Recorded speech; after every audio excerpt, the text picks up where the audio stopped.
চলে এসেছি আরও একটা সহজ রেসিপি তোমাদের সাথে শেয়ার করবার জন্য। আর আজকে যে রেসিপিটা আমি শেয়ার করতে চলেছি সেটা ফুলকপি দিয়েই বানাচ্ছি, দেখে নিশ্চয়ই বুঝতে পেরে গেছো। তো নিয়ে নিয়েছি এখানে একটা ফুলকপি, তো পাতাগুলো ফেলে মোটামুটি এখান থেকে আমি ফুলগুলো নিয়ে নিচ্ছি, নেওয়ার পরে এইভাবে কেটে নেব। তো ফুলগুলোকে খুব বেশি ছোট করব না, আবার খুব বেশি বড় করব না, মোটামুটি একটা সাইজ রাখবো।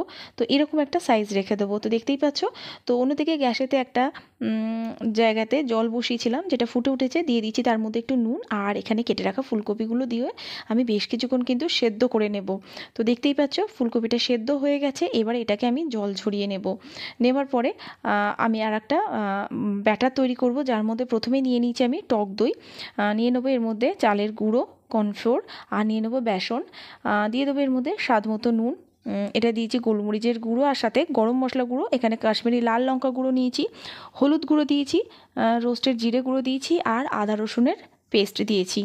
তো তোমরা চাইলে এখানে লাল লঙ্কার গুঁড়ো ইউজ করতে পারো, তো আমি ঝালটা ইউজ করিনি। এবারে পুরোটা ভালো করে মিশিয়ে নেবার পর দেখো এর মধ্যে অল্প অল্প করে আমি জল অ্যাড করছি, করার পরে একটা ব্যাটার বানিয়ে নিচ্ছি, যে ব্যাটারটা কিন্তু খুব বেশি থিক হবে না, আবার খুব বেশি পাতলাও হবে না। তো মোটামুটি একটা ব্যাটার করে নিয়েছি। নেওয়ার পরে যে ফুলকপিটি সেদ্ধ করে রেখেছিলাম কিছুটা আমি এর মধ্যে দিয়ে একটুখানি মিশিয়ে নিচ্ছি, কোটিং করে নিচ্ছি। তো বাকিগুলো আমি এর মধ্যে দিয়ে দিলাম। দেওয়ার পরে দেখো ভালো করে কিন্তু এটার মধ্যে মিশিয়ে নিচ্ছি। আর অন্যদিকে কিন্তু আমি গ্যাসেতে একটা প্যান বসিয়েছি, যার মধ্যে তেল গরম করে নিয়েছি, আর তার মধ্যে দেখো এই ফুলকপিগুলো একটা একটা করে আমি সবগুলো এইভাবে ভাজতে দিয়ে দেবো। তো মোটামুটি দুটো ব্যাচে ভাজা হবে।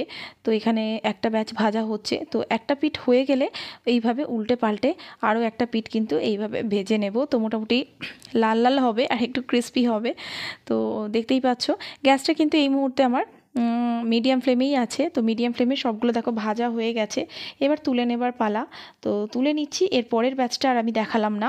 তো এখান থেকে তেল কমিয়ে দিয়ে দিয়েছি এর মধ্যে গোটা সর্ষে, আর এখানে কারি পাতা ফোড়ন, একটু আদা রসুনের পেস্ট দিয়ে দিলাম, আর সাথে একটু নুনও দিয়ে দিয়েছি সামান্য, আর দিয়ে দেবো এর মধ্যে কাঁচা লঙ্কা কুচি। দেওয়ার পর দেখো একটুখানি নাড়াচাড়া করে নিলাম, গ্যাসটা কিন্তু হাই ফ্লেমে দিয়ে দিচ্ছি। হ্যাঁ, তো এর মধ্যে দিয়ে দিচ্ছি একটু টমেটো কেচাপ, আর সাথে একটু soya sauce, green chilli sauce থাকলে অ্যাড করতে পারো, আমার কাছে ছিল না, দিইনি। আর সামান্য একটু জল দিয়ে দিলাম। দেওয়ার পর দেখো সসটা একটুখানি মিশিয়ে নিচ্ছি। নেওয়ার পরে এর মধ্যে যে ভেজে রাখা মানে এটা ছিল ফুলকপিটা, সেটা আমি ভালো করে এর মধ্যে দিয়ে একটু ভালো করে মিশিয়ে নিচ্ছি। তো বেশ কিছুক্ষণ মিশিয়ে নিচ্ছি, হাই ফ্লেমে গ্যাসটা আছে। দেওয়ার পরে দেখো ভালো করে মিশিয়ে নেবার পর একটু আমি এর মধ্যে গোলমরিচের গুঁড়ো শুধু অ্যাড করব। যদি নুন কম লাগে নুন অ্যাড করতে পারো, তবে আমার নুনটা পারফেক্টই আছে। তো দেখো ভালো করে মিশিয়ে নিলাম। তো রেসিপিটি কিন্তু হয়ে গেছে। তো এরকম অনেক রেসিপি কিন্তু আমার চ্যানেলে আছে, অবশ্যই চেক আউট করে নিও। আর এই গোবি 65 রেসিপিটা কেমন লাগলো জানাতে ভুলো না।